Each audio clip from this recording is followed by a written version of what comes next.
rivières débordent, les habitants sont évacués. Le scénario se répète désespérément dans le Pas-de-Calais. Pourquoi est-il aussi touché par les inondations? D'abord à cause de son relief. Le département est un territoire plat, avec de nombreuses cuvettes. L'eau peine donc à s'évacuer vers la mer.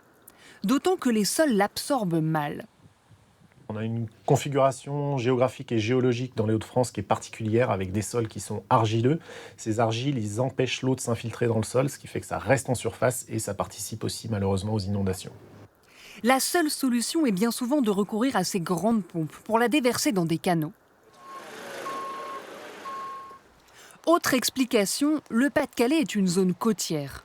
Quand la mer est haute, l'eau des rivières s'y achemine plus difficilement. Les changements de température au large affectent aussi le territoire. En ce moment, on a pu avoir des mers plus douces qu'en moyenne et l'air qui passe au-dessus de la mer va se charger en humidité et se déverser sur le Pas-de-Calais après son chemin sur la Manche. Enfin, depuis le mois d'octobre, le Pas-de-Calais subit une succession de dépressions venues tout droit de l'ouest. La rencontre de masses d'air froid et d'air chaud crée une autoroute de perturbations. Résultat, les pluies ont battu des records absolus entre octobre et novembre, 305 mm en 30 jours.